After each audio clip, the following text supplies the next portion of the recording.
O segundo reinado do Brasil teve início em 1840, com a coroação de Pedro de Alcântara aos 14 anos de idade, com o título de Dom Pedro II.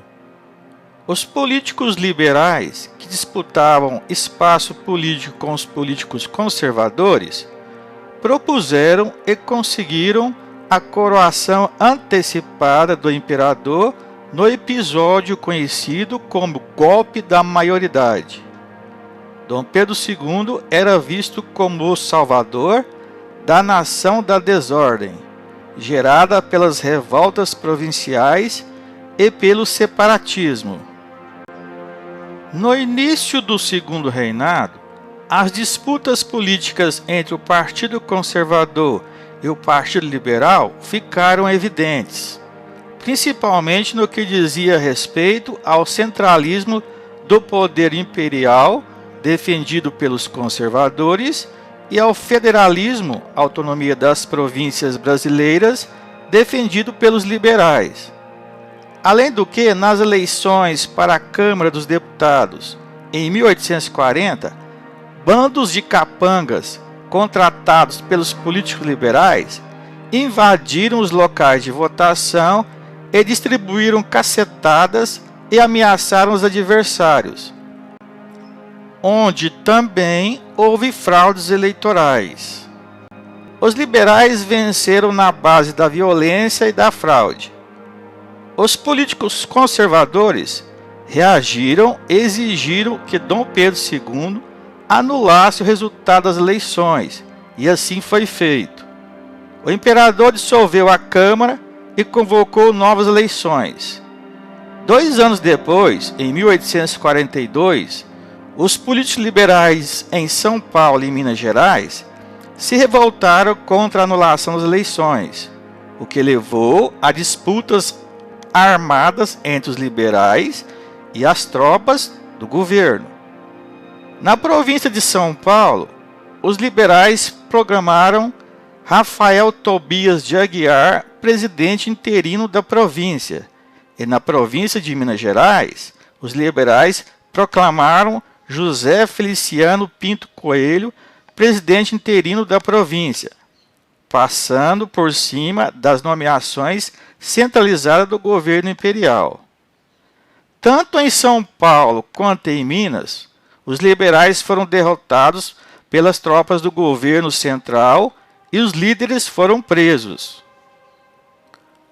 Outra revolta liberal que surgiu em 1848 foi a Revolta da Praieira, na província de Pernambuco. A revolta estourou quando Dom Pedro II nomeou um presidente conservador para a província. Os revoltosos queriam o federalismo, a autonomia das províncias, o voto livre e universal, a liberdade de imprensa e a extinção do poder moderador. Por exemplo, pequenos comerciantes, ex-escravos e sertanejos que viviam em dificuldades econômicas apoiaram os praeiros. Porém, os revoltosos foram derrotados pelas tropas do governo central. A partir de 1847, quando Dom Pedro II e o seu Conselho de Estado criaram o parlamentarismo, que era diferente no Brasil, foi que os liberais e os conservadores se alternaram no poder, ora um gabinete de um partido, ora do outro partido. Isso foi possível porque Dom Pedro II exerceu o poder moderador para ajustar os interesses partidários divergentes. Isso explica, caros estudantes, porque as grandes revoltas cessaram no Brasil a partir de 1850. Na verdade, os políticos conservadores e liberais eram farinha do mesmo saco, pois apesar de se oporem entre centralismo e federalismo, eles defendiam os grandes proprietários escravocratas, e as classes populares continuavam esquecidas, excluídas, sem cidadania. No segundo reinado, a atividade agrícola do café expandiu muito, levando-a a ser a base das exportações do Brasil, superando o açúcar e o algodão.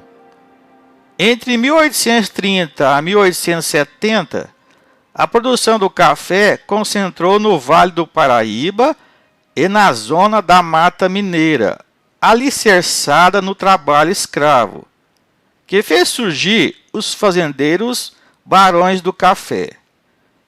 Já a partir de 1870, o café expandiu para as terras vermelhas do oeste paulista, baseado predominantemente no trabalho livre e assalariado dos imigrantes.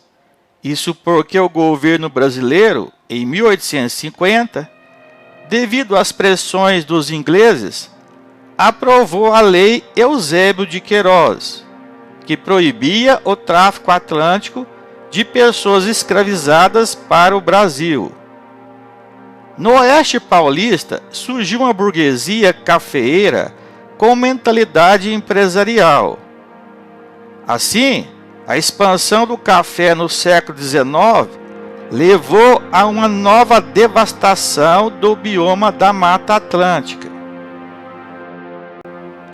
Além disso, a Lei de Terras, aprovada também em 1850, manteve as propriedades rurais nas mãos dos grandes proprietários, pois para obter o título de proprietários, teriam que pagar por elas, o que os pequenos camponeses, ex-escravos e imigrantes não tinham condições financeiras para tal finalidade.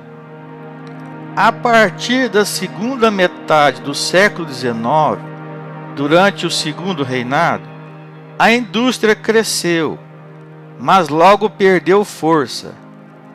Parte do capital proveniente das exportações do café financiou a instalação de indústrias e a modernização do país.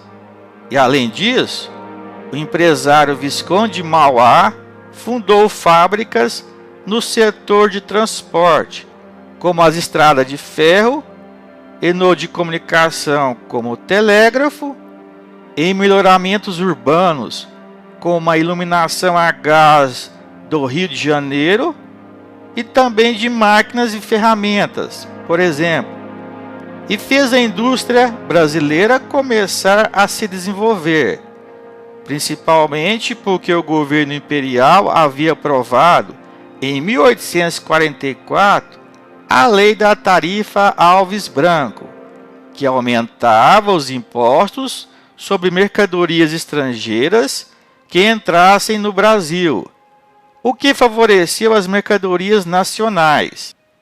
Também, com o fim do tráfico atlântico de escravos, em 1850, foi liberado capitais que eram gastos na compra de africanos para aplicação em setores da economia, como nas indústrias, fábrica de sabão, de vela, de chapéu, de cigarro, de cerveja, de tecidos, de algodão, por exemplo.